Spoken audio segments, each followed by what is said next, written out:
I empathize with them. However, I do not have any empathy for the damned soul of Troy Driver. A common question that was submitted is, how was Driver allowed to be in a maximum security housing unit and not in an isolation cell under 24-hour surveillance? Followed by, what mental health services, if any, were provided to inmate Driver? To answer these two questions, I want to share a timeline of inmate Driver's incarceration in the Lyon County Jail. On March 25, 2022, Troy Driver was arrested and booked into the Lyon County Jail. On March 31, 2022, FAST, or the Forensic Assessment Service Team, contacted Driver in the jail, and he refused their services. On August 18, 2022, Lyon County detectives recovered a confession letter and a suicide note. Driver was placed on suicide watch at that time. On August 18, 2022, Driver met with the psych nurse and adamantly denied being suicidal. Driver admits to writing the letter, but wants to be housed in a normal cell in the maximum security housing unit. On August 19, 2022, Driver meets with the psych nurse again and denies being suicidal. The psych nurse removes Driver from mental health observation and discharges him in the maximum security housing unit of the Lyon County Jail. On August 20th, 2022, Driver attempts suicide for the first time. August 22nd, 2022, Driver meets with the psych nurse again, which he denies being suicidal and describes being overcome with guilt due to his family having to deal with his incarceration. On August 23, 2022, an outside medical professional who is a psych doctor sees Driver and reports that he is stable. On August 25, 2022, Driver meets with the psych nurse. Suicide watch is discontinued. However, Driver is placed in an isolation cell on a mental health observation and under constant video surveillance.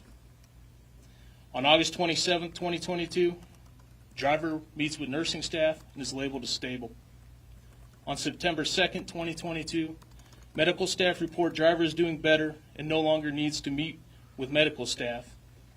Driver states he wants out of his isolation cell. On September 9, 2022, the psych nurse meets with Driver. Driver reports sleep deprivation from the constant checks by deputies on his cell.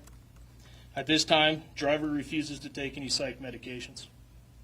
On October 5, 2022, Driver still is in an isolation cell.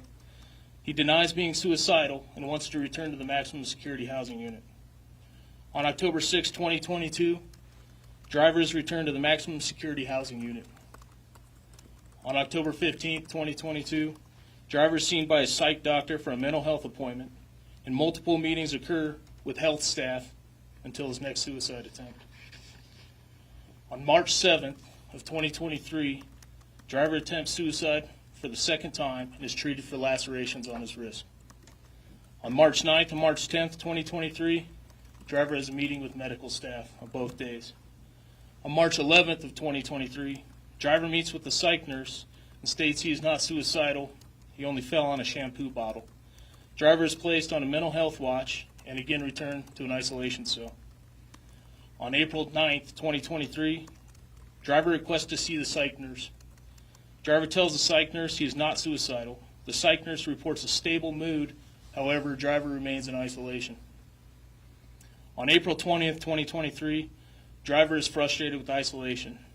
Driver denies being suicidal and again claims sleep deprivation in the isolation cell. During the month of April, Driver is seen by medical staff on 7 other occasions with nothing out of routine to report. On May 4th and May 6th of 2023, Driver is seen by medical staff. He's reported healthy and working out daily. On June 1st of 2023, Driver meets with the medical staff and there's nothing unusual to report. On June 3rd of 2023, Driver meets with the psych nurse and is then discharged from his isolation cell. On June 4th of 2023, Driver is returned to the maximum security housing unit.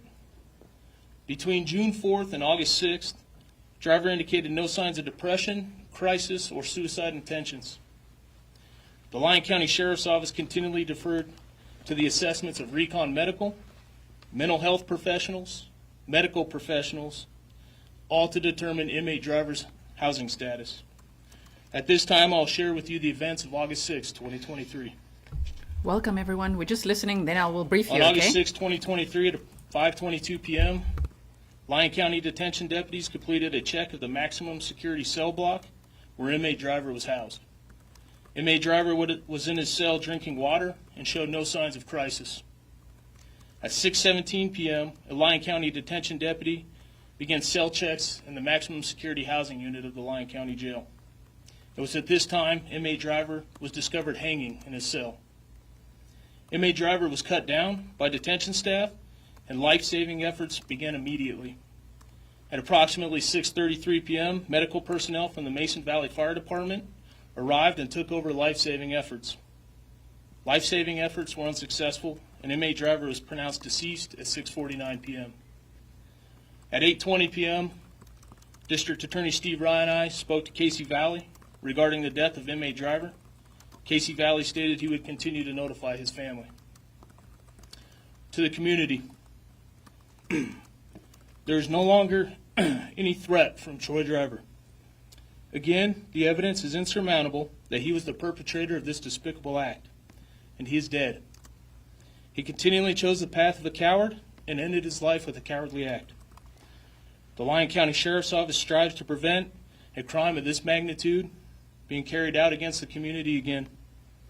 We have increased Sheriff's Office operations and manpower throughout our community. We will keep applying pressure to the criminal element of our community that choose a life of crime over our quality of life. At this time, I would like to introduce Lieutenant Tyrell Joyner, who oversees our investigations division.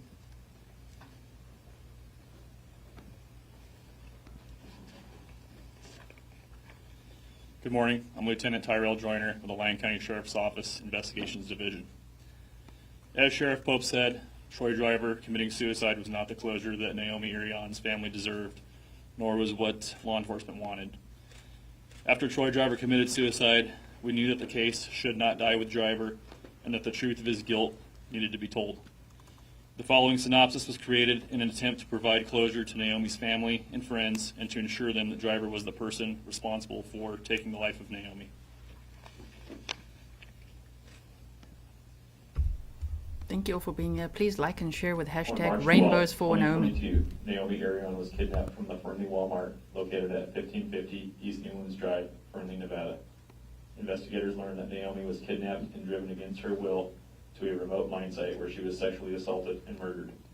Investigators identified Fallon, Nevada resident Troy Driver as the suspect. Driver was ultimately arrested and charged for the crimes against Naomi. After 3 separate attempts over a 17-month period, on August 6, 2023, rather than facing criminal charges with overwhelming evidence, Driver committed suicide while in custody at the Lyon County Jail. The following presentation is a synopsis of the investigation and evidence that has been prepared by the Lyon County Sheriff's Office Investigations Division. The following presentation has been made in an effort for transparency, as well as giving Naomi's family and friends closure.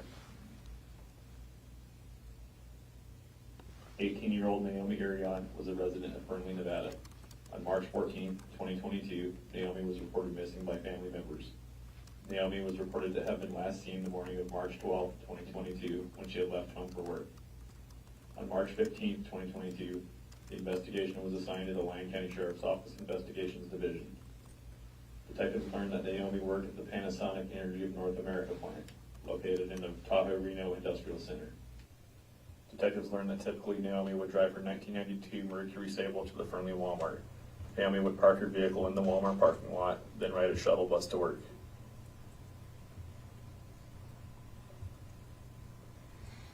The initial step in the investigation was to review the surveillance footage from Walmart. The surveillance footage showed that on March 12, 2022, at approximately 0509 hours, Naomi drove into the Fernley Walmart parking lot in her Mercury Sable.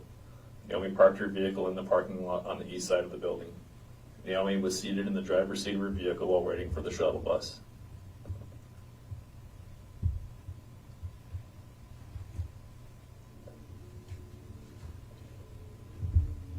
That's Troy Driver.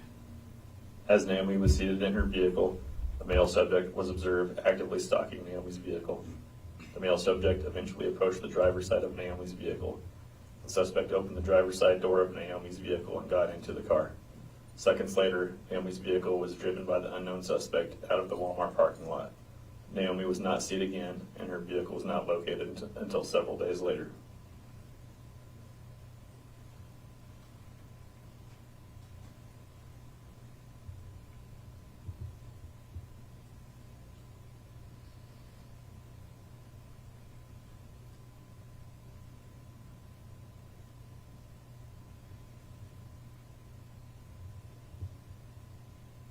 Oh man, they're actually showing this.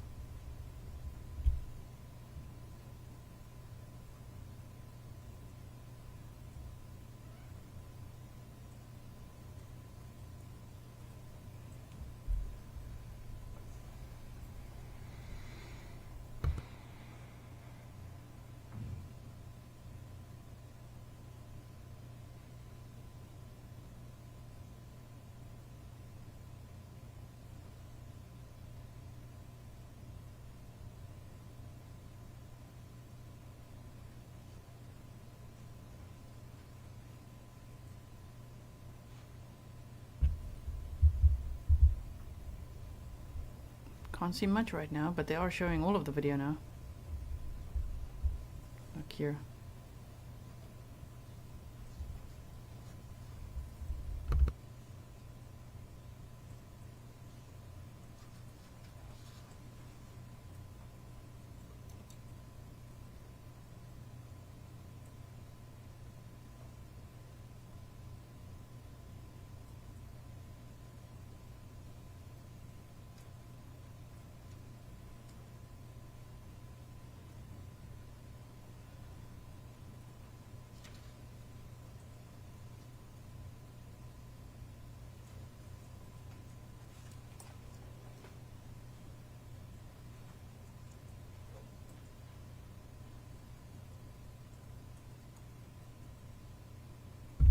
Yes, Jules says this is what court would have shown.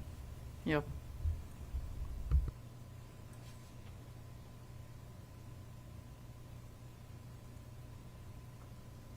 After reviewing the initial surveillance footage, detectives believed Naomi had been kidnapped against her will.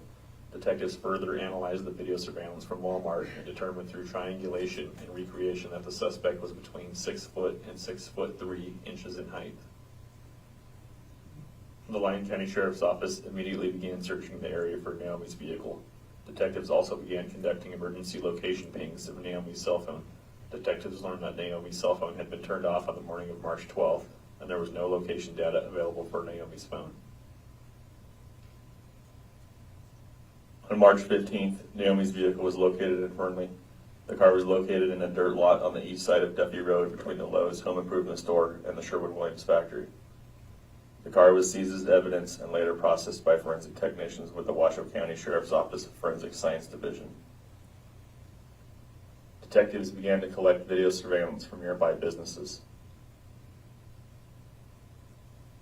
Detectives located video footage of Naomi's car being driven southbound on Duffy Road, then parked in a dirt lot on the east side of Duffy Road. Naomi's car was parked in the dirt lot on March 12th at approximately 15:31 hours.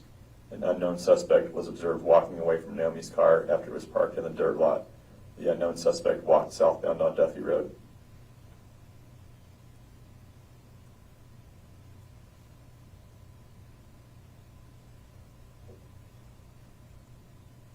A short time later, on March 12th at 16:12 hours, a grayish-blue Chevrolet truck was seen driving on Duffy Road and parking nearby Naomi's car. The driver of the truck exited the truck and walked to the car. The driver of the truck moved Naomi's car to a different dirt lot, then exited the car and left in the truck.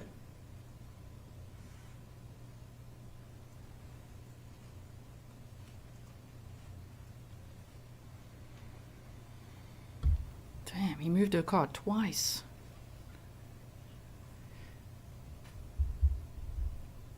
We'll recap after this, and I pinned the playlist for you if you've never heard of this case.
Hello everyone, and thank you for being here.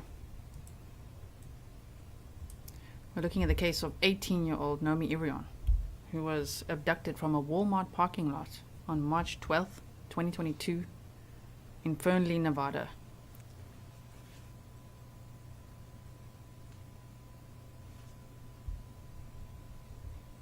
And the suspect that was arrested, charged with the murder, took his own life in jail.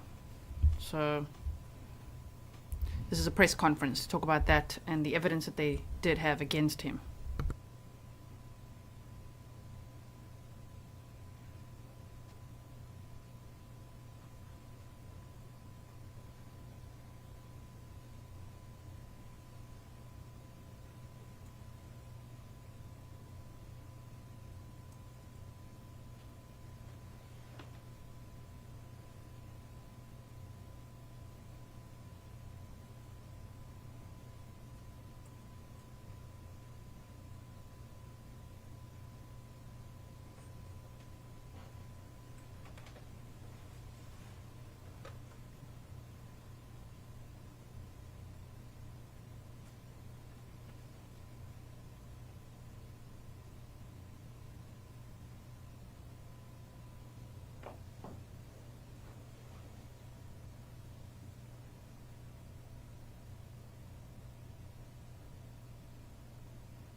I believe it was on Sunday, August 6th, when Troy Driver took his own life. Based on the fact that the driver of the truck had physically moved Naomi's car in the dirt lot, detectives believed the driver of the truck was involved in Naomi's disappearance.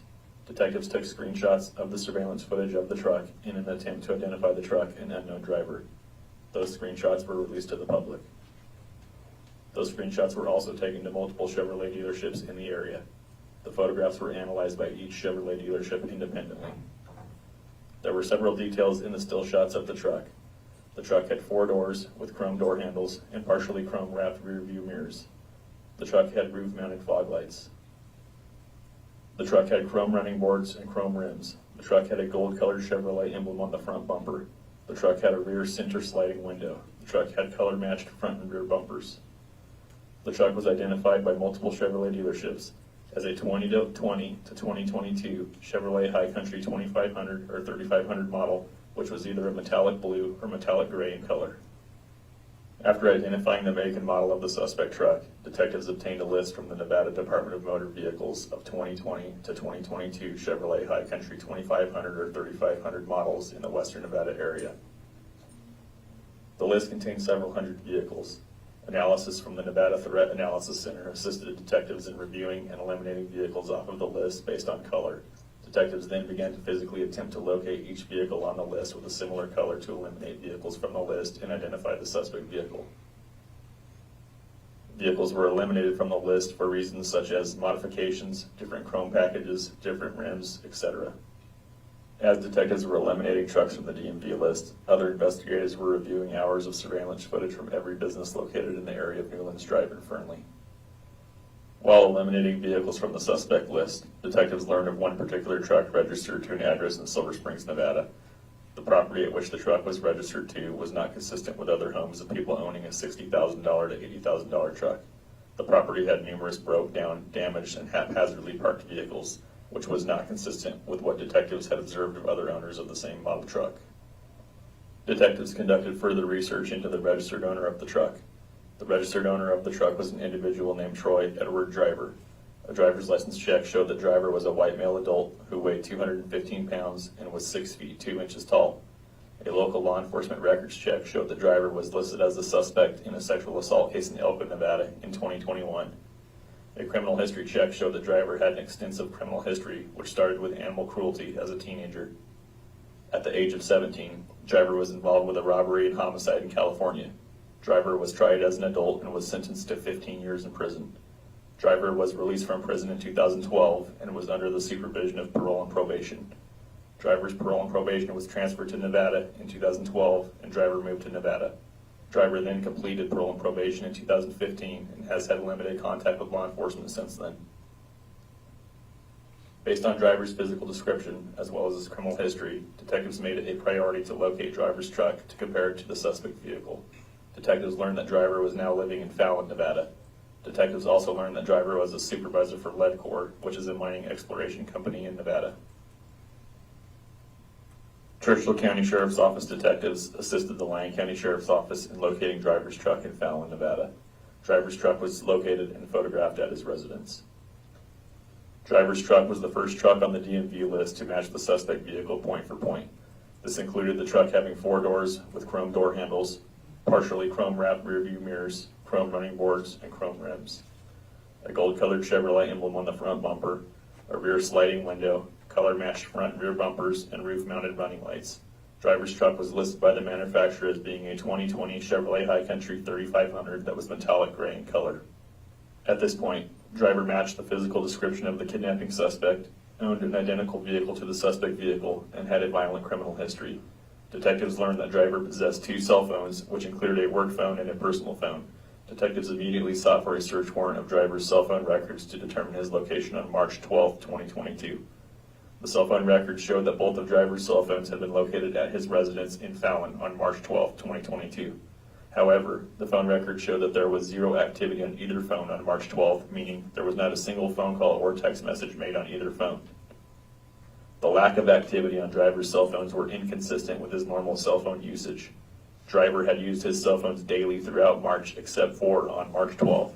The lack of cell phone activity on March 12th added to the probable cause that driver was the kidnapping suspect. As previously stated, investigators were reviewing hours of surveillance footage taken from every business in the area of Newlands Drive in an attempt to piece together what happened to Naomi. Detectives eventually located surveillance footage of the suspect truck arriving in the area of the Walmart on the morning of March 12th at approximately 0422 hours. The truck was parked in a dirt lot on the south side of the Walmart parking lot. The dirt lot is located between the Wells Fargo Bank and the Greater Nevada Credit Union Bank. The dirt lot is commonly used by semi-trucks and RVs.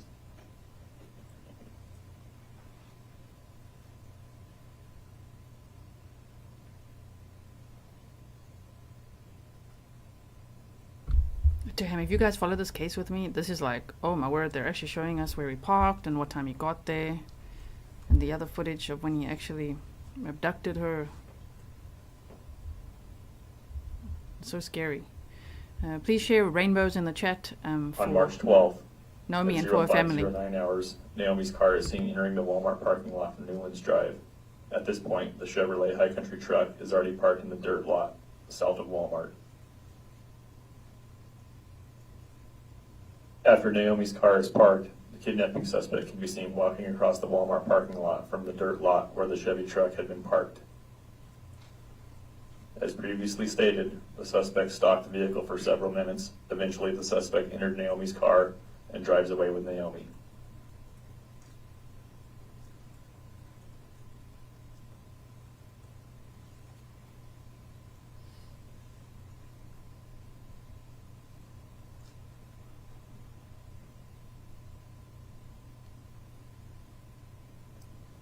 Surveillance footage was reviewed of the dirt lot where Naomi's car had been abandoned on the afternoon of March 12th.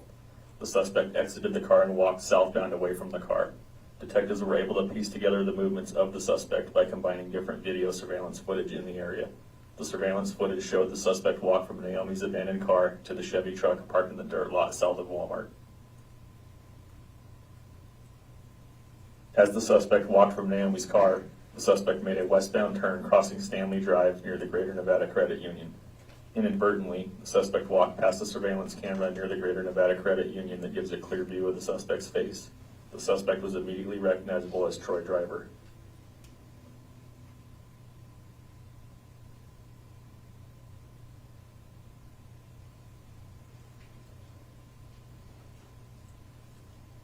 Driver continues walking to his truck in the dirt lot south of Walmart.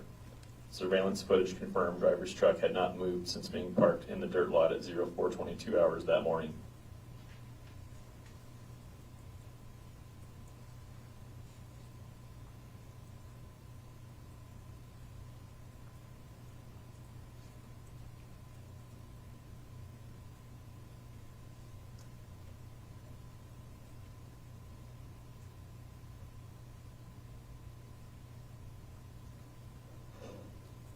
Driver was observed getting back into his truck and driving away from the area. The timeline of the surveillance footage shows that it was at this point, for whatever reason, driver returned to Naomi's car in his truck. Driver exited his truck, repositioned Naomi's car in the dirt lot, and left the area.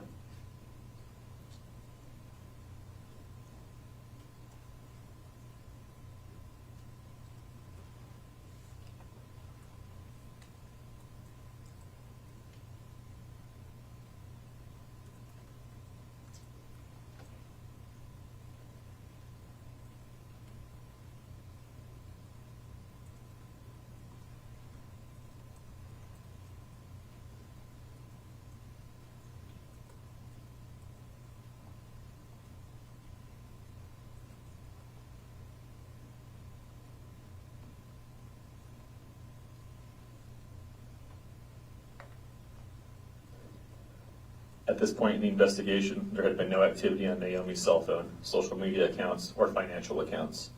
Detectives feared the worst for Naomi. After positively identifying driver walking away from Naomi's abandoned car, detectives believe probable cause existed that driver was responsible for the kidnapping of Naomi. On March 25th, 2022, detectives arrested driver for the kidnapping of Naomi. Driver was booked into the Lyon County Jail. Driver refused to speak with detectives. Simultaneous to driver's arrest, a search warrant was executed on driver's residence in Fallon, Nevada. Driver's truck was seized as evidence and taken to the Washoe County Sheriff's Office laboratory for processing. Detectives immediately observed driver's truck had brand new tires. Further investigation showed that driver had replaced his tires on March 19, 2022, which was after the Lyon County Sheriff's Office released pictures of driver's truck to the media in an attempt to identify the truck. Driver had replaced the tires at a Les Schwab in Winnemucca, Nevada, even though a Les Schwab in Fallon, Nevada have the same tires in stock.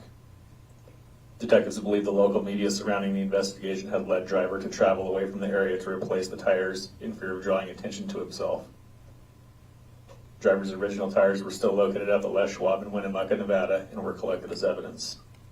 After driver was arrested, law enforcement began to receive tips about driver.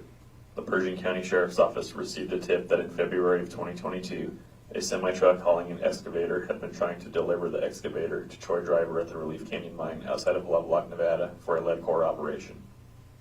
The employee who had spoken to the excavator delivery driver personally knew Troy Driver and knew the driver was not working at the Relief Canyon Mine.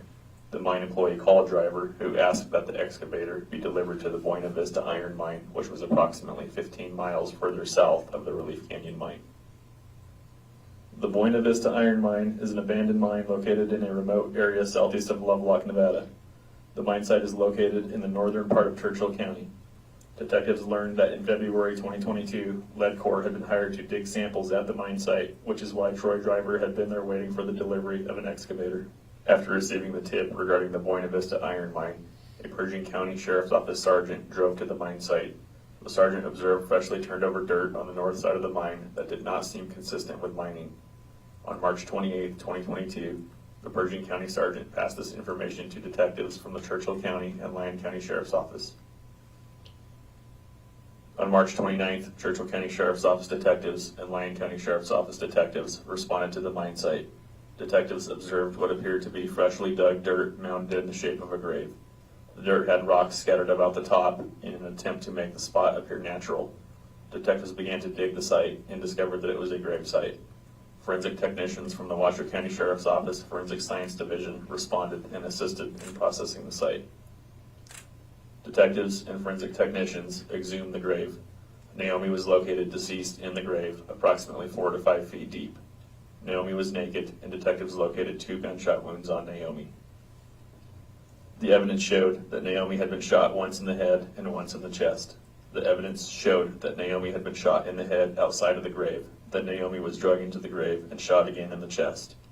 Naomi's remains were taken to the Washoe County Medical Examiner's office for an autopsy. A sexual assault exam was also conducted on Naomi, and DNA swabs were taken as part of the exam. Detectives and forensic technicians located excavator tracks at the gravesite. Tool marks left by the excavator shovel were located at every depth of the grave, indicating the grave had been dug by an excavator. It should be noted that tire impressions from Naomi's car were located at the mine site. Tire impressions of driver's truck tires recovered from the Winnemucca Les Schwab were also located at the mine site.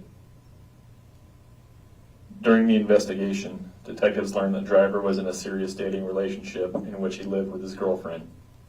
Driver's girlfriend was absolutely unaware of driver's activities. Driver's girlfriend cooperated with detectives and provided crucial information about the case. Driver's girlfriend informed us that driver had gone solo camping on the weekend of March 12th. Driver had left their house on the evening of March 11th and had returned on the night of March 12th. Driver had told his girlfriend 3 different locations at which he had visited while camping, one of which was the Relief Canyon area outside of Lovelock.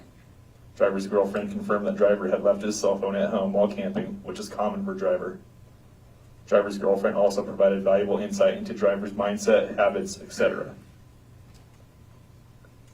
Detectives learned that driver was infatuated with serial killers and constantly reading books or listening to podcasts about serial killers. Driver had also recently been questioning his girlfriend's daughter about the shuttle bus to Panasonic and Tesla. Driver had been asking subtle questions about the locations of the stops, how many people ride the bus, etc. Driver's girlfriend confirmed that driver had been operating an excavator at the Buena Vista Iron Mine on February 14, 2022, and even provided a picture of the excavator at the Buena Vista Mine from a text message that driver had sent her. Detectives also confirmed with LEDCOR that driver had been working at the Buena Vista Iron Mine on February 14, 2022. Driver had been the operator of the excavator and had been digging sample holes on the southern boundary of the mine. Evidence showed that when the other employees working at the mine site that day had left, driver used the excavator to dig a grave on the north side of the mine site. The grave had been dug a long distance from the sample holes, which shows that the grave site was dug with absolute premeditation almost a month before the crime. After discovering Naomi's remains in a location that driver had access to, and after reviewing the totality of the investigation, on April 1st, 2022, driver was charged with NRS 200.010 open murder, NRS 200.380 robbery, NRS 205.060 vehicle burglary, and NRS 199.220 destruction of evidence. As previously stated, DNA samples were taken from Naomi as part of the autopsy and sexual assault exam. The DNA swabs were processed and compared to driver's DNA at the Washoe County Sheriff's Office Forensic Laboratory. In June of 2022, the DNA results were provided to the Lyon County Sheriff's Office. The DNA swabs confirmed that driver's DNA was located on and inside of Naomi. Driver's DNA was located on Naomi's hands with a certainty of 1 in 78.55 septillion. Driver's DNA was also located on rectal swabs taken from Naomi with a certainty of 1 in 373.6 sextillion. The DNA swabs confirmed that driver had sexually assaulted Naomi. After receiving the lab results on July 20th, 2022, driver was additionally charged with NRS 200.366 sexual assault. The investigation into the kidnapping, sexual assault, and murder of Naomi showed that on March 11th and March 12th, 2022, Troy driver randomly hunted a victim to rape and kill. Detectives believe driver left home on the evening of March 11th and drove his truck to the Buena Vista Iron Mine to ensure the mine was still abandoned and make final preparations. Driver had the location of the kill site already planned with a pre-dug grave site. The mine site was gated and locked, but driver had access to the combination lock from recent work at the mine. Then, during the early morning hours of March 12th, driver drove to the Fernley Walmart, which was his chosen kidnapping location. Driver picked a kidnap location that was dark and secluded that had a high possibility of locating a single young woman alone in a vehicle. Driver arrived in his truck at the Fernley Walmart and waited for a victim. Driver observed Naomi arrive at the Walmart. Driver observed that Naomi was a young female alone in her car. Driver approached the car and likely brandished a firearm to quickly gain control of Naomi. Shortly after taking Naomi from the Walmart parking lot, driver broke and disabled Naomi's cell phone. Driver then drove Naomi in her car to the kill site at the Buena Vista Iron Mine, which is approximately 90 minutes away. Evidence discovered during the investigation showed that driver had raped and killed Naomi, then buried her in the pre-dug grave. Driver then burned all of Naomi's clothing, some of his own clothing, and other evidence. Driver returned to Fernley and Naomi's car. Driver parked Naomi's car, walked back to his truck, and left the area. The investigation did not reveal a connection between Naomi and driver. The kidnapping and murder were extensively and carefully planned. Since driver's incarceration, the investigation has remained ongoing. In August 2022, driver successfully snuck out a suicide and confession letter in a deck of playing cards. The note was hand-delivered to driver's ex-girlfriend by an inmate who had been released from custody. Driver's ex-girlfriend immediately turned the note over to law enforcement. In the note, driver stated things like, "There has always been a terrible darkness inside of me," and "The guilt is crushing. I didn't know anything about her until too late." The note also stated that driver intended on killing himself rather than exposing his loved ones to what he had done. After the note was received by law enforcement, driver was placed on suicide watch in the jail. As a standard procedure, driver received a mental health evaluation by a mental health specialist. Driver was released from suicide watch after the evaluation and was returned to his normal cell. In August 2022, driver attempted his first suicide attempt. Driver's attempt was observed by detention staff, and medical aid was quickly given to driver. Once again, driver was placed on suicide watch for a lengthy period of time. Eventually, driver was again assessed by a mental health specialist.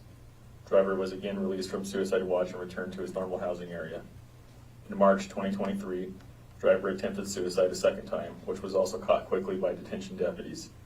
Again, driver received medical attention and was placed on suicide watch. After driver's second attempt, driver was placed on suicide watch for a significant amount of time. Again, driver was assessed by a mental health specialist and released from suicide watch. Driver was moved back to his normal housing area. On August 6, 2023, driver attempted and successfully committed suicide in the Lyon County Jail. As with the careful planning of the murder of Naomi, driver also carefully planned his suicide. Driver kept meticulous notes on day-to-day activities within the jail. Driver demonstrated his careful planning by committing suicide in a narrow window of time that he was not observed. Conclusion. Naomi was a beautiful person with her entire life ahead of her. Naomi's life was taken from her by an evil person. Speaking on behalf of the Lyon County and Churchill County Sheriff's Office Investigations Divisions and every other detective, officer, district attorney, and citizen that aided in this investigation, Naomi will live on in our hearts forever. It was an honor to try and serve justice for Naomi. Our heartfelt condolences go to Naomi's family, whose lives were changed forever by a selfish and evil person. The Lyon County Sheriff's Office would also like to give a special thanks to the Nevada Threat Analysis Center, who didn't take a day off until driver was arrested. The Lyon County Sheriff's Office would also like to thank the professionals at Champion Chevrolet and Wild West Chevrolet for their assistance. A special thanks also goes to every law enforcement agency involved in this investigation, to include the Churchill County Sheriff's Office, the Federal Bureau of Investigations, the Washoe County Sheriff's Office Forensic Science Division, the Pershing County Sheriff's Office, the United States Marshal Service, and the Pyramid Lake Tribal Police.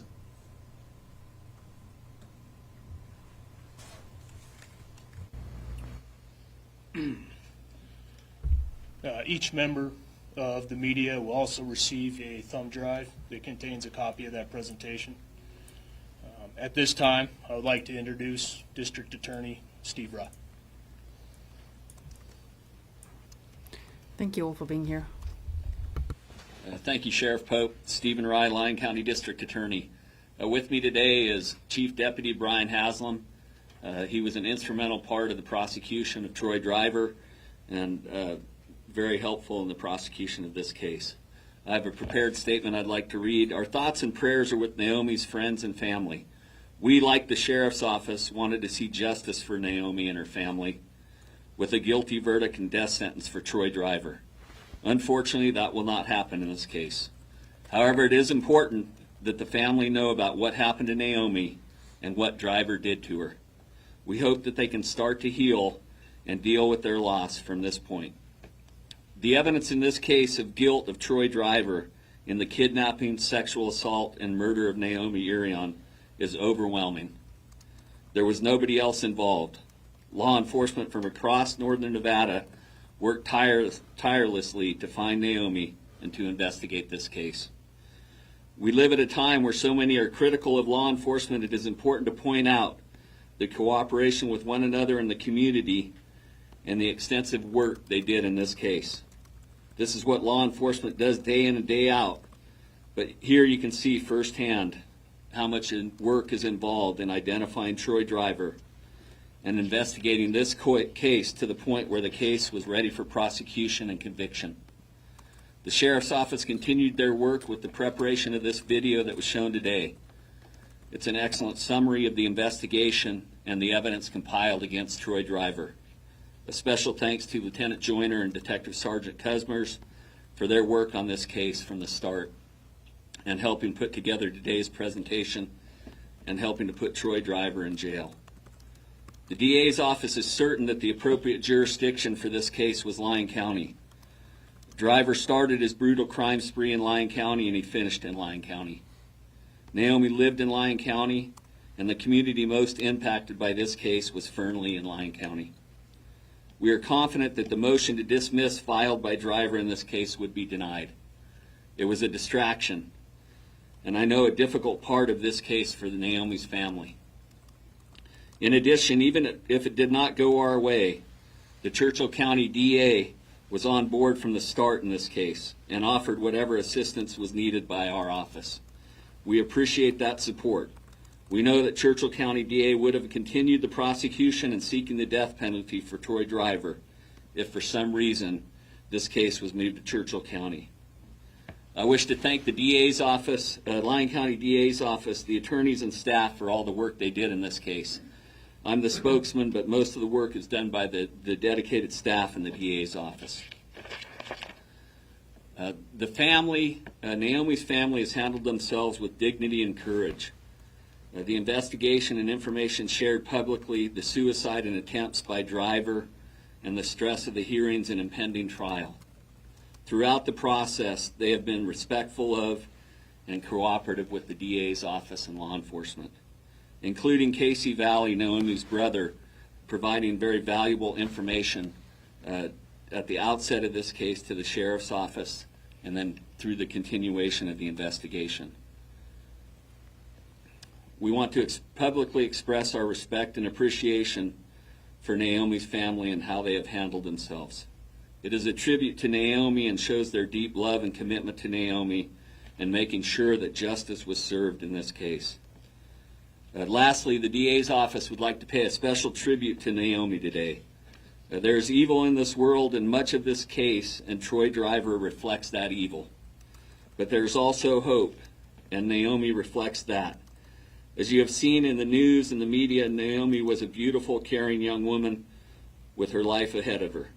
As her mother has stated, she cared deeply about others and the underprivileged. She wanted to make the world a better place, and she did. The Fernley community reflects that hope. From day one, the entire community was doing everything necessary to find Naomi and serve justice. The law enforcement community reflects that hope. They worked tirelessly in this case to bring justice to Naomi, starting with finding her and then bringing the perpetrator to custody. As we leave here today, the DA's office wants to remind everyone that Naomi's life and tragic death will be remembered because of Naomi. Her family and friends across the globe, the Fernley community, the Lyon and Churchill County DA's offices, and law enforcement from across northern Nevada will remember Naomi, and her memory will live on. Thank you. Oh, man. Naomi's mother, Diana Irion, has written a statement that Taylor Allison, the Lyon County Emergency Manager, will now read.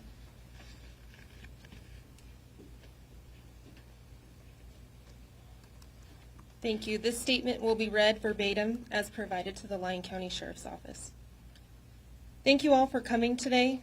I want to start by thanking all local, state, and federal law enforcement agencies who came together to find Naomi and the person who committed this heinous crime. I also want to thank all the media agencies, YouTubers, and all the others who worked so hard to get our story out and help find Naomi. But most of all, I want to thank my oldest son, Casey Valley, for taking the initiative in the first place. Naomi was my miracle rainbow baby. We lost her brother the year before she was born, so she started her life by helping to heal our family from the loss of Sean. Naomi was the glue that joined our blended family together. Naomi was the spark of every great idea, game, art project, and skit. She brought joy and laughter back to our family. Naomi was our future. Naomi was a bright light to all around her. She was the one who stepped into the gap for those weaker than her. She spoke out against injustice and made change in her world for the better. Now she is gone, and her light is cruelly extinguished. The horrible pain and loss we feel is beyond my ability to express with words. The hole left in our lives is enormous and can never be filled. No one should have to bury their children. The person who did this took the coward's way out, and now we will never have a guilty verdict, and we will not see him pay for what he has done. There's no way to make this situation better or to ease our pain and loss.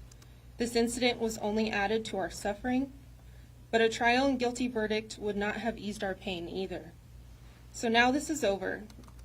There will be no more hearings or investigation. Now our family must find a way forward. Please keep us in our thoughts and prayers as we strive to live with our pain and grief. Thank you.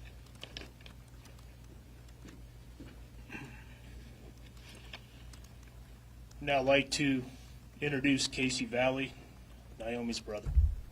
Man, and he's been so strong.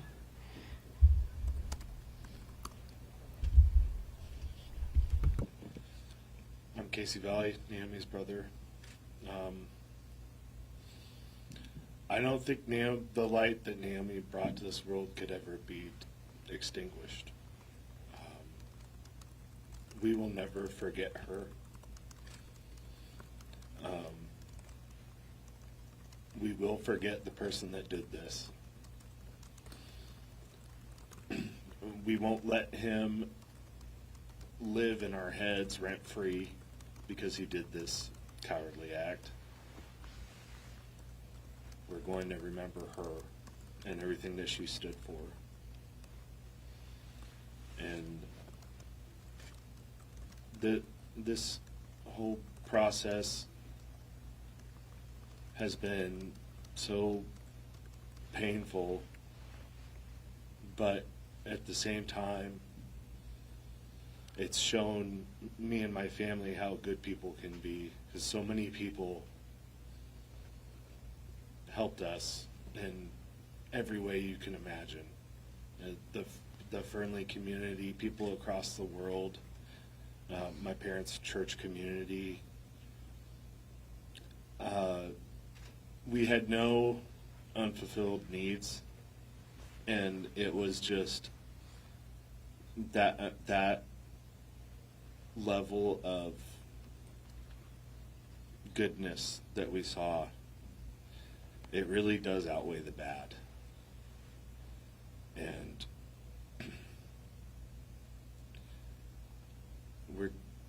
we're just gonna have to remember Naomi and just think about the kind of person she was and what she brought to the world.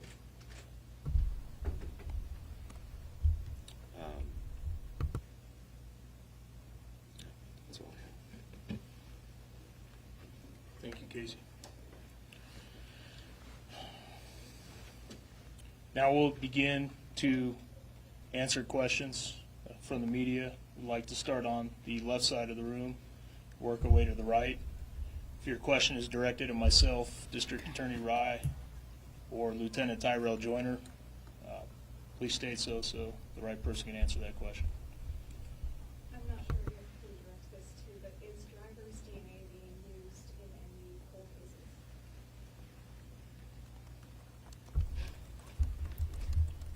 To answer your question, at this point, there is no cold cases that corroborate with any kind of timeline that we've been able to establish for driver. So if that does come up, obviously we'll run his DNA through there. We all suspect there's more. In some of the suicide notes and attempts, you talked to people. Did he ever confess to this murder? Was there ever a confession from driver in jail? So the confession note, there was a confession. The way you read the note, it was a guilty confession. Basically, there was no outright, this is exactly what I did, but it was a note of guilt and confession, yes. Can you share a little bit of the details about what it said? What's it, the district attorney?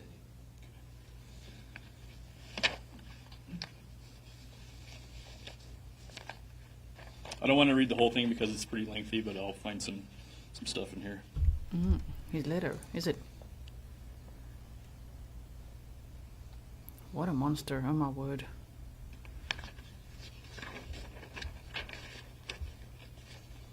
Damn, if that's his letter, it really is lengthy.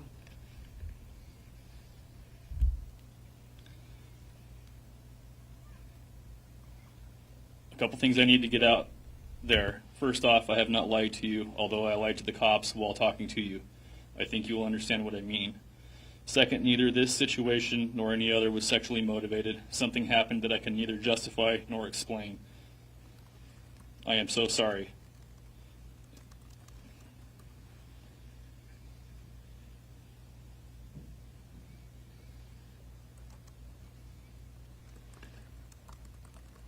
As this is probably my only chance to explain my decision, I will do so first. First off, the guilt is crushing. I didn't know anything about her until too late. In the past, I never read news or allowed myself to think about something after I did it. I don't expect you to be able to understand this, but the pain and suffering of families and friends hurts me as bad as anybody. I'm not able to avoid it here, and it is destroying me. It continues on with several other statements like that. Just quickly, how long was that note, and then when was that note written? Was it after the first attempt, or was that the one in the cards to the girlfriend? This note was recovered in August of 2022, so this was prior to the first attempt. And that was in the deck of cards? Yes, ma'am. That out to another inmate? Yes, ma'am. Is it easy to get a note like that out in a deck of cards to people, or is it just a fluke thing? Well, normally it's something that you don't think necessarily that the inmates can buy their own commissary items, and it's maybe not necessarily something that's considered searched on the way out, but our policy has been updated since then. So it was definitely a learning curve for us. And it was just handwritten, and it's just one page? Or? Yes. Since Man. you talk about policies being updated, has there been any other updates in light of what happened? That's a question for the sheriff. As far as what happened with the investigation or the death of inmate driver. Our policy states within 72 hours we review any death, in custody death in the Lyon County Jail. That was conducted by medical staff, investigative staff, the community, members of the community, and the results of that have shown that the Lyon County Sheriff's Office operated within policy. And there is, and the district attorney, was involved in that, shows that there was no, we weren't operating outside of policy, and no changes are planned on being made at that time. Has there been a suicide before at the Yes. when and who? I'm not going to release that information, and I don't know the exact date to give you. Were the different suicide attempts in the past with a different method? And what was the item that he used to hang himself? The first suicide attempt, he attempted to hang himself from the cell block. The second suicide attempt, he attempted to slit his wrist. And the third and successful suicide attempt, he hung himself with items from his cell.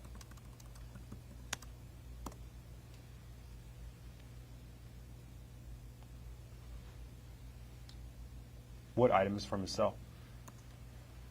I don't know if it's specifically the bed sheet, shirt, what. That's still being analyzed by the Nevada Division of Investigations. And you said that it was carefully planned in a small window of time that he wasn't under surveillance. How small of a window of time, and was he able to determine?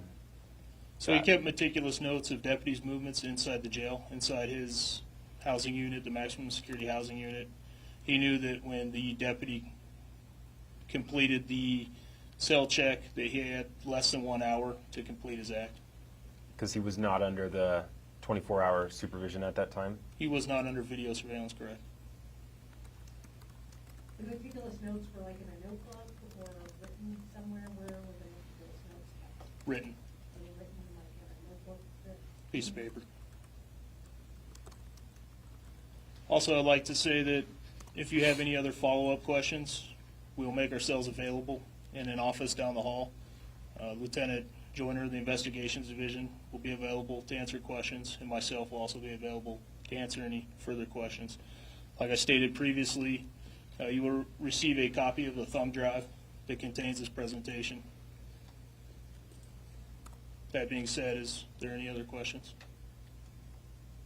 The note was given, just to clarify, the note, the suicide note that went out in the deck of cards, that was the inmate who had been in the jail got it to the girlfriend, like drove it over to her house, or how did the girlfriend get the note? I don't know the means of travel to her house. I would assume he drove. However, he did give it to the girlfriend at the house, yes.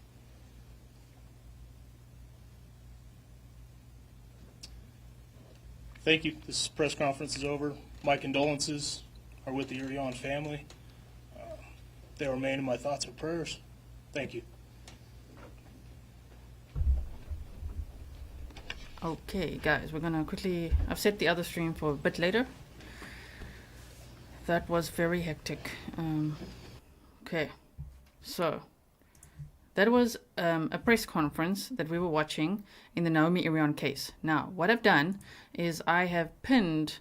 You can see the pinned comment there, right? There's a playlist there for you, and we have done a deep dive on this case. So please check it out. In the meantime, I'm quickly going to show you something here. Just hold on. Which I'm going to play this for you quickly, which I made for Naomi so that we can remember her, remembering Naomi Irion. Oh man, I'm sending like this. It really scares me. I spoke to Naomi's mom this morning on email, and if you missed the update that Troy Driver took his own life, that was on the community tab, and I made a YouTube short as well. And I just, it's difficult, it's scary. This guy was really absolutely terrifying. I can't imagine, the family seeing all of this now. They would have seen it in court, I know, but it's absolutely heartbreaking. She was 18 years old and abducted from a Walmart parking lot. Is your time. Such beautiful sunflowers in Fernley, behind Nevada. Elizabeth, and it looks like we'll luck out. Okay, in Fernley, Nevada, on March 12th of 2022. 18 years old, waiting in a car. I think it was a Saturday morning, waiting for a shuttle bus to take her to work. She worked at like a Panasonic factory, and this is just based on what's in my memory here, so please do the deep dive if you want to do the deep dive on the case. But she was just like on her phone, 18 years old, got up early, went to work, and this maniac, we could see the surveillance was so scary to see that. And they've shown us some more today as well, which is just horrendous.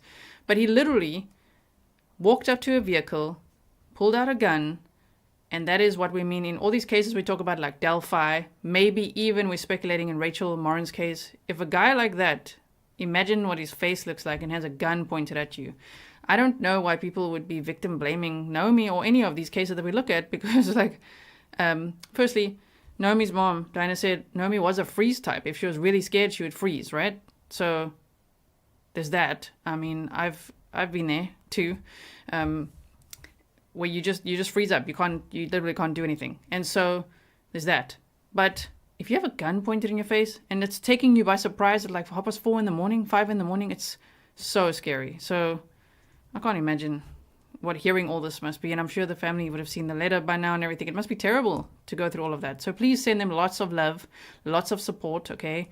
I'm going to, in the description box, I'm going to be updating that and putting Naomi Irion's mom's YouTube channel there. It's called The Wandering Sewist, and she makes such beautiful items. She sews them herself and go and check it out. Subscribe over there and please show lots of love and support. Dawn says Grizzly hugs for UG and for all of us hearing about this tragic case. So yes, thank you so much. And if you guys don't know about the case, I've written a little description in the description box, and I have lots of videos. I'm going to show you this quickly. Then I will also be linking in the description box a video that you need to see that would be very important now. That was from April 9th of 2023. And it gives you a full recap, plus, I don't know if this is the, I think, yeah, this plus the poem that I wrote for her, which is this one, and an interview with Naomi Irion's mother. And she told us a whole lot of information there as well. So please go check that out. Okay, that was from, as I say, April 9th of 2023. It's on the playlist, and I'll link it for you in the description box. So let me just play this for you quickly.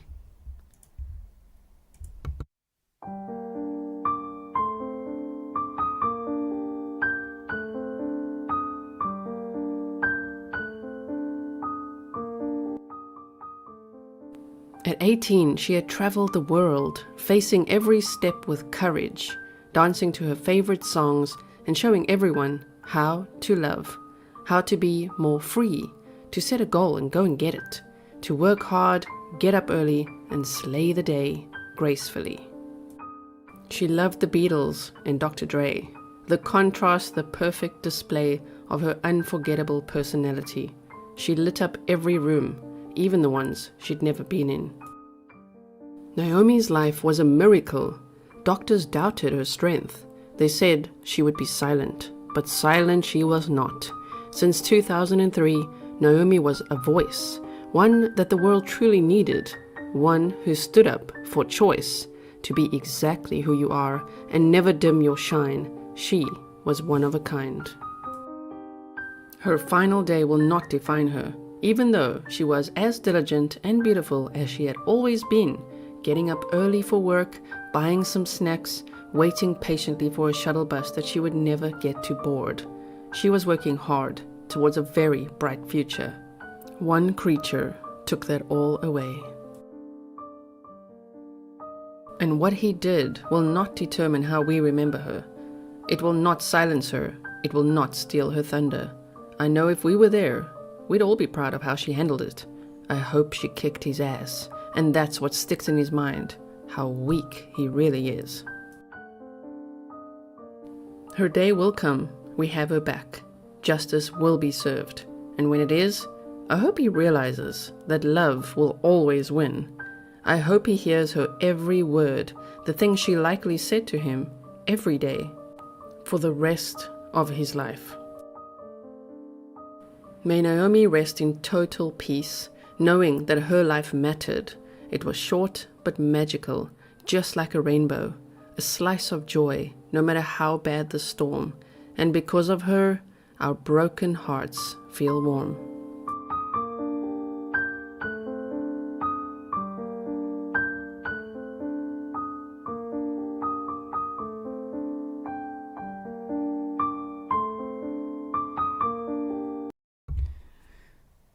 This case, man, some cases really affect you deeply, you know. This is one of those. So, hashtag justice for Naomi Irion. Of course, we were sharing that a lot. And the one hashtag that the family created, which we have also shared in other cases, is trust the family. Because they were like, this is not, something's not okay. Like, she would not just disappear. She wouldn't be a runaway. Like, you know, so hashtag trust the family, I think, is very helpful as well.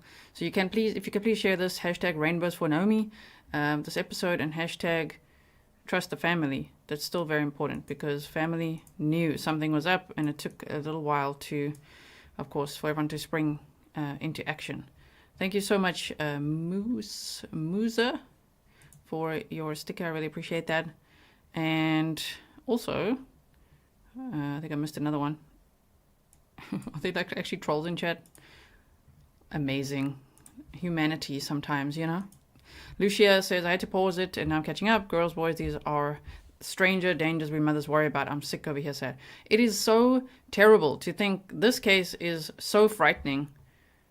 I mean, and to think. So we're going to go over some notes quickly. Also, Mary Barcine said, I'm a retired correctional officer and can tell you when someone wants to unalive themselves, they do. An inmate in my jail ate a t-shirt and was successful.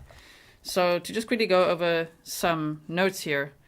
This was, as I say, a press conference to address that Troy Driver, the suspect that was charged with Naomi Irion's murder, took his own life on August 6th of 2023, and that was his third attempt at doing so, and this time was successful. So I guess that makes us all mad at the jail, but they went over a whole timeline where they showed, that sometimes he was on suicide watch, other times not, because he seemed fine.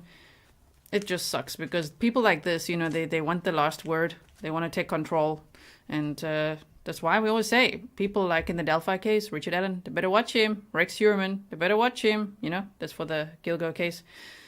Oh, man. So, what they shared with us today is that I just jotted down a few notes, right? On August 18th of 2022, he actually wrote this suicide note that he had that contains some sort of a confession. And the worst part of that was it does sound like we could speculate that he was a serial killer because it sounds like it by his own confessions, by him saying, I'm usually able to distance myself, but not this time. Sorry, what?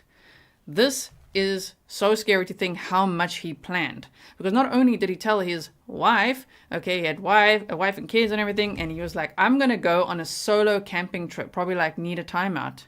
Remember, he was also a supervisor at Leadcore, so a mining company. So can you imagine all the mining sites and the possibility of what this monster could have done? So the thing is, though, the planning that he did, a month in advance, he dug that clandestine grave. And then on that weekend, he told his wife, I'm going to go on a solo camping trip. He didn't take his cell phone.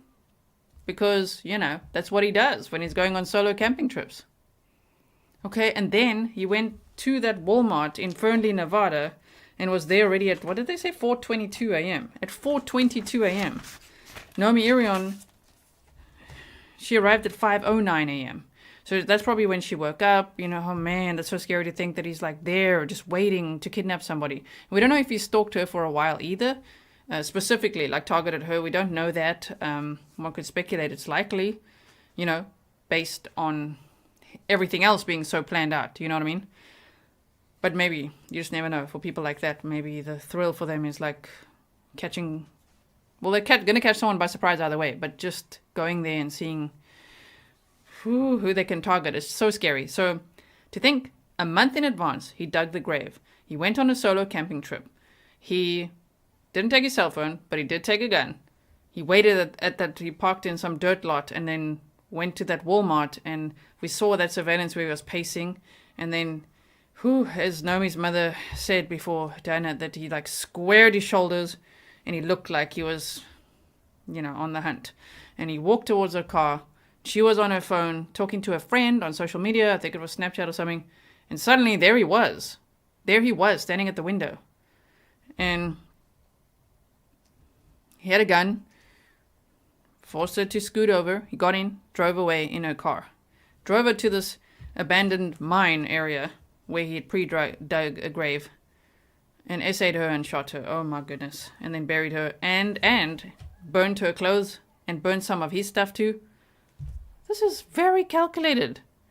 And then he's infatuated with serial killers. That's what his wife is saying. He was infatuated with serial killers, and he says, I've always had a deep darkness. What? He also tells his wife, this was not sexually motivated. I'm so sorry. The guilt is crushing. Do you think the guilt is crushing, you guys? I don't know about that with this kind of guy. But when he says not sexually motivated, is that a way for him to hide that part of him or what? Because it definitely is. And he said, I didn't think about it until it was too late. That's also quite odd to say. And he said he was usually able to distance himself, but not this time. The police confirmed today nobody else was involved. So sole primary suspect, Troy Driver. Oh, he said, I've always had a terrible darkness within me. Whoa. And this mine was the Buena Vista iron mine. My gosh. I just can't even. And they say he chose the kidnapping location. I'm sure he did. And if you guys remember, if you watched, we covered this case extensively. So if you were there with us, remember when there was a lady that was also around that Walmart parking lot, and she said that she took a video of this guy that we all looked at staring at her. Because she's like, this guy was so scary. Look at him. Look how he's kind of stalking her and staring at her. And it did look like him, right? Whew, this was a lot. Oh my goodness. Okay. So, Bethany says moms and dads teach your kids safety, literally practice different situations. The thing is that Naomi Irion she had traveled the world. She knew about safety. She was actually living in Pretoria, South Africa, where I'm from, where her family also lived. They now moved to Prague. Her dad's a diplomat. And so she knew a lot about safety, actually. Even though they say it's a protected community, you know, they're very protected. She was very mature for her age and knew a lot, right? So it's still, no one's invincible to the situation. It's so scary, especially for an 18-year-old. Man, I know that people say, I get it, that when you say don't let anyone take you to a second location, I get it, that's great advice. Like in hindsight, right, 2020, it's great advice for us to try our very best to learn from it, of course. But oh man, in that situation, that must have been absolutely terrifying. Then, we also saw before that there was someone, it's coming to memory, that was interviewed along the way that said they really regret not calling the police because they believe that they saw Naomi's car and they thought maybe it's like a couple fighting or, you know, someone fighting with their dad or something. But they believe it was Naomi and screaming and fighting and everything, resisting, of course, you know. It's terrible. So thank you so much for being here for this press conference.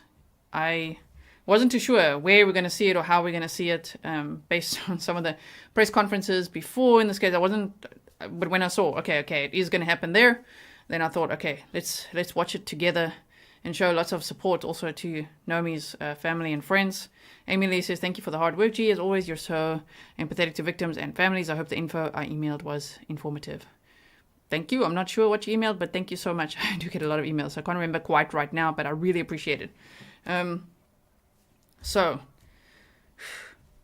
I would recommend checking out the playlist, as I say. Let me just see if it's in here. Check out the playlist, and hold on. Let's get a. This is the shareable link. I'll show it to you quickly. Ooh, so if you want a deep dive, but what a case! Oh my gosh, it's so sad. And you know, Naomi actually moved from South Africa to stay with her brother there in Fernley, Nevada, to start a new life, to like, I'm going to get a job, I'm going to get a car, I'm going to start dating, I'm so excited, she's just starting her life. Okay, so here is the playlist. If you haven't seen it before, I just want to show you so that you can see what you're in for, and it's going to be in the description box as well. So, right there, I would recommend watching this one. Abduction case trial updates and overcoming grief. Diana Irion joins us, and she shared a lot of really great information on how does one overcome grief? How do families cope with this? You know, I mean, she's very inspiring. So please go check this one out. I will pin it in the description box, but you can see it on the playlist. Okay. Sure. So, okay. I hope that the little summary was helpful. This is not a deep dive episode. This was an update episode. I am going to go get some water now, okay? And I'll be back with you. We have another stream right after this. Queen Bella says, did you say there's a way to support her family? If you can, I will share either the Facebook group link and things like that. Maybe there's something there. I can't remember now. It's normally in every description box in my playlist there. And Diana Irion, Naomi's mom, she started sewing and playing piano and things like that to help her overcome the grief of losing her daughter. And so she's got a channel called The Wandering Sewist. And she really makes some beautiful things. So go and check it out, okay? So, yeah, Kathleen says it was a great video with Diana, Naomi's mom. I think it's a really important video to check out because she shared so many lessons that I hope that you guys will take the time to see it. It's time stamped, so you don't even have to, if you don't want to watch the recap or the tribute or anything, it's okay. Like, just skip forward and then watch everything that Diana Irion said because it was so important. Okay, so sending the family so much love and support. Rainbows for Naomi. If you want to like and share, it's hashtag Naomi Irion, hashtag Rainbows for Naomi, or Rainbows for Naomi Irion as well works, and hashtag Trust the Family. Thank you so much, mods. This was very last minute. Sorry about that. And I will see you guys in the next one, which is happening in about 10 minutes or so. Okay, stay safe.